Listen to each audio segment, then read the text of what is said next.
I'm Dashiell, as I said before. Or I have Down syndrome. That makes me unique and awesome and cool. My pronouns are he, him, and his. I have galaxy blue eyes. I am wearing a blue button-down shirt, which makes me look cool. I have brown hair with bangs brushed to the side a bit. That I can't really describe my skin because let's just say white. I am a self advocate. I've been advocating for a while. I was in the newspapers twice. These and one of them was for winning the Yes I Can Award in the state of California when I was 10 years old. So my name's Janice Haugan, and my pronouns are she, her, and hers. See, I have glasses on. I have kind of orangish, blondish hair that's about down to my shoulders. I'm wearing a shirt that's aqua that has butterflies on it. And in the background, there's a microwave and a door. And I'm not sure what else you can see, but that's I'm at home. So how did you meet Ed Roberts? So I worked at the World Institute on Disability, and I met him in 1990. I was working then as the backup to the receptionist. So I did some attendant work, and I was just there a couple days a week. And then the receptionist left, so I took her job. And then a few months after that, I was hired as administrative assistant. So I was kind of like his gatekeeper. So I fielded his phone calls and went through his mail, and everybody wanted to meet with him. He was very popular. So I did that starting in May of 1990, and then he died in March of 1995. You must have a special bond with Ed. Yeah, he was more than a boss. He was definitely a friend and a mentor. Yeah, definitely. It was a caring relationship. But, you know, working at the World Institute on Disability, or WID, was very different than other jobs. It was kind of like everyone was family, you know, because disability is so personal that there wasn't much of a separation between, you know, work and life after work. Like it all sort of blended together at that organization for everybody, you know, not just for Ed, but for, well, I wouldn't say everybody, but most of the employees. How would you describe Ed in 3 words? So he's very generous. And I say that because he always wanted to pay for everything. Like my family was in town, and he would, you know, insisted on taking them out for lunch. You know, he wanted to meet my parents and my sister, and yeah, he liked to be the one who paid for things. And he was very politically strategic. So I don't know, he was a strategist. And he was also very silly. Like when he'd answer the phone, you know, and someone would say, "How are you doing?" He'd say, "Great," like Tony the Tiger. You know, this is like a 50-year-old man. You know, he was just, yeah, he liked being silly. He kept things light. So what was Ed like as a young activist? I didn't know him when he was young. So I met him when he was, oh gosh, in his early 50s. When was the moment when you realized that he was a game changer? You know, the very first time I met him, was not the first day that I worked at WID, but I think he had been traveling at that point. But I met him later, and when he came back into town, and when he came into the office, he was surrounded by people. He always traveled with an entourage of friends and attendants, just about always men. Sometimes his son was there, and I could just tell that he was not like somebody I'd ever met before. He connected with everybody. He was not somebody who thought that he was above anybody else. I mean, he the regular receptionist was there at that time, and he's talking to her like she was his best friend. He was just very, very warm with people. And then once I started working with him and realized, that he had this history of, being the first disabled director of Oak Rehab for California, getting the MacArthur Fellowship, what's it called? Genius Award. So yeah, the longer I knew him, the more I realized who he really was in terms of being a leader in the disability rights movement. What is a funny story or a treasured memory that you shared with Ed?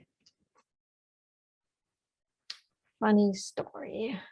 Let's see. So when I first started working with him, he was getting filmed or photographed for something. And I asked him where his hairbrush was, or maybe I knew where his hairbrush was. Anyway, so I went to brush his hair so that he'd look good for the photographer. And he's like, no, I don't want you to do that without asking me first, right? So it was like I really learned right away that he wanted to be in control of things. And it was, it's good to respect people in that way, right? Yeah. I bet you had a lot of fun with him. Yeah, he was a fun boss. There was never a dull moment. Yeah, and working at WID back then was kind of like a newsroom, because there was like so much noise and so many people. Judy Heumann was in the office, next to his, and she was. Do you know Judy? No. Judy Heumann. She was one of the founders, one of the 3 founders of WID. Yeah, so there was, and it was at a pivotal time.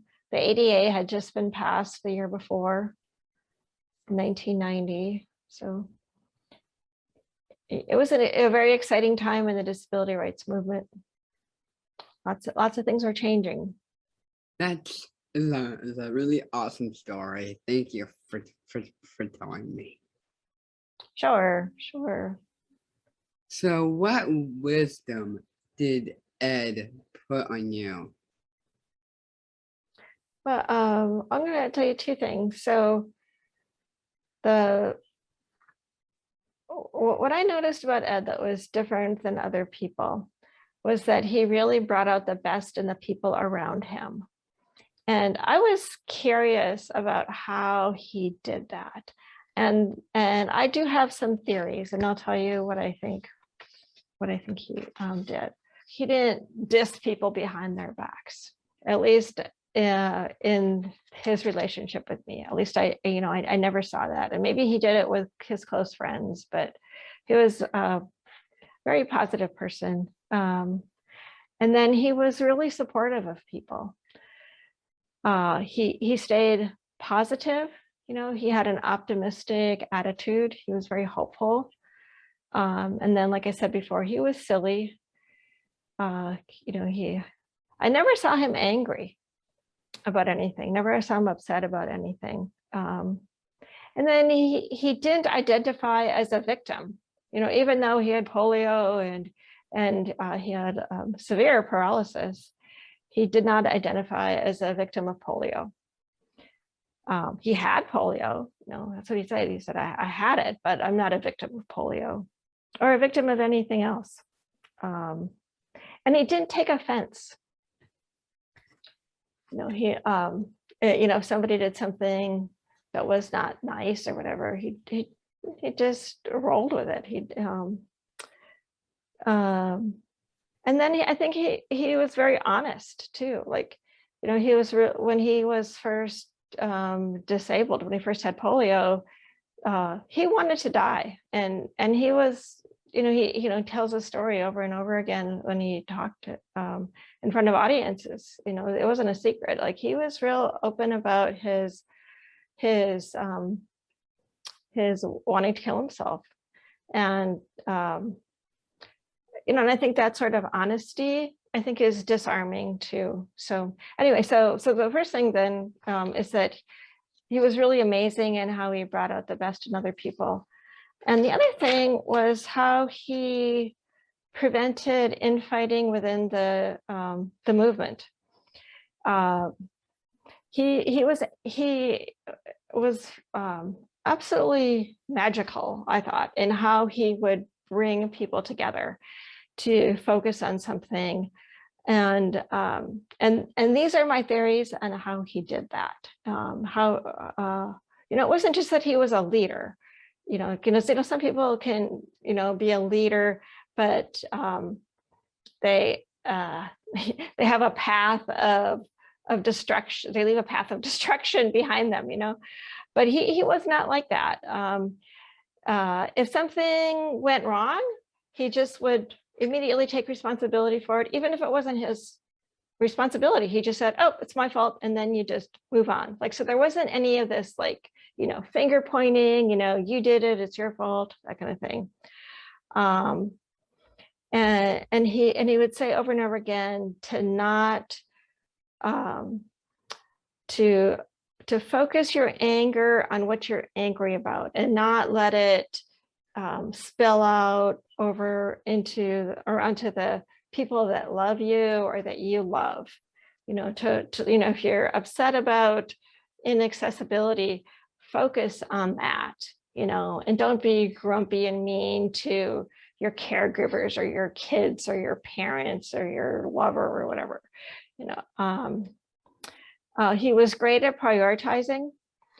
He if something was low on the list of priorities, he would never get to it. He was always, deal with what is the most important first.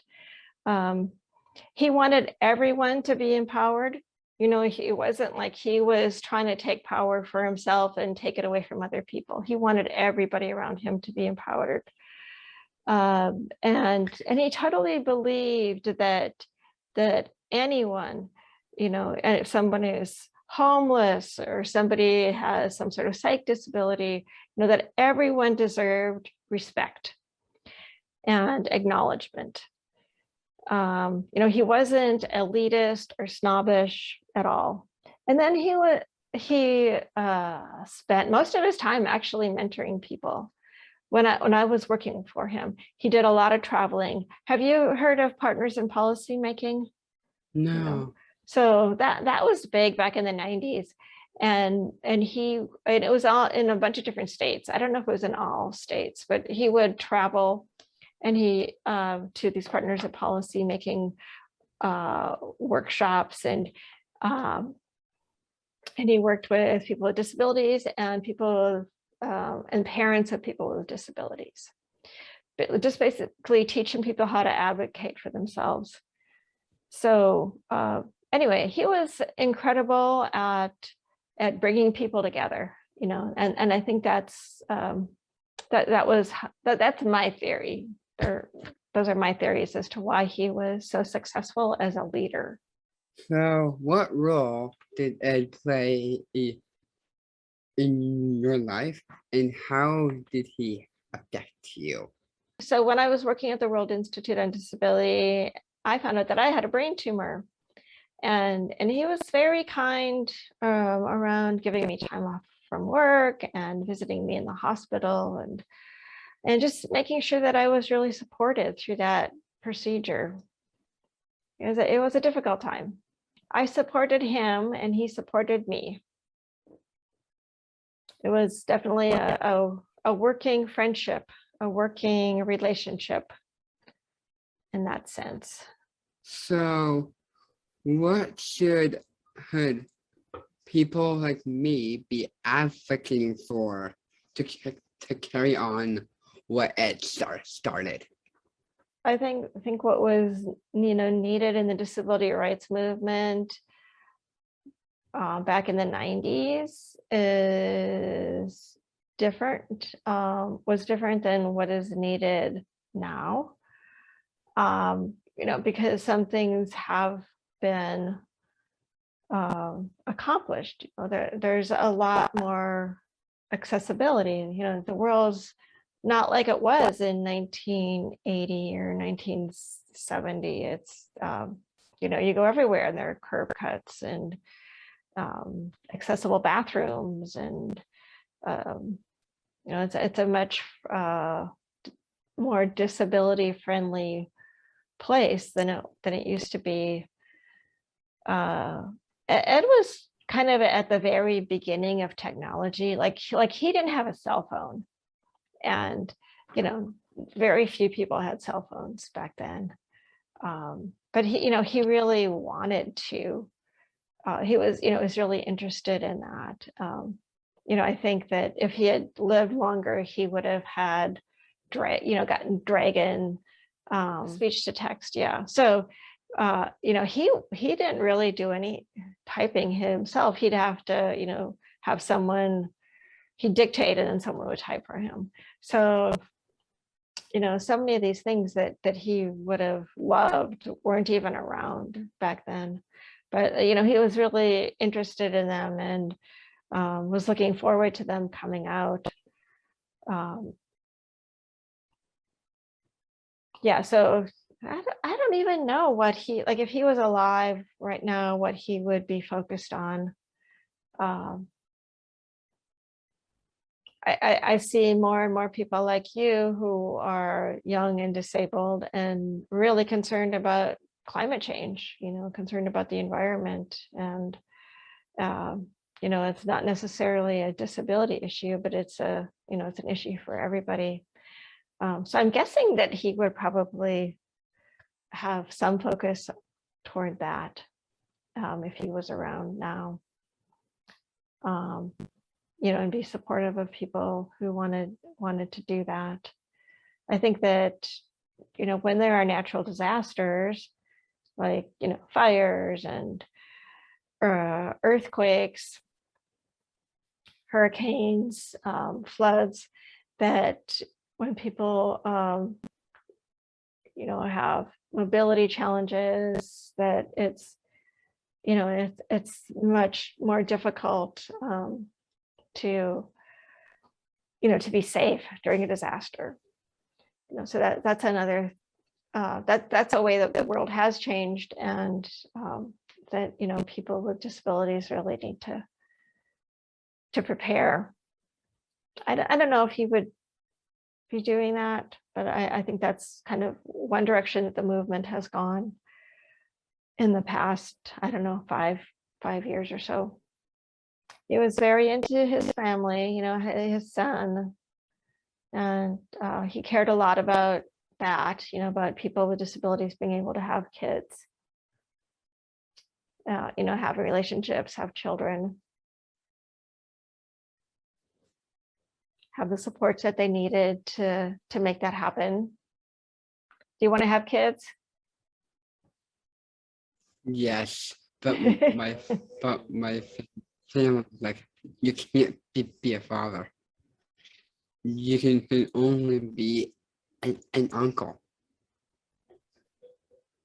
But I want to, but it's my choice to make. Yeah. I get to decide what my future is. If I want to be a dad, I'm going to be a dad. Yeah, you absolutely you should. If I want to have a job. I want a job.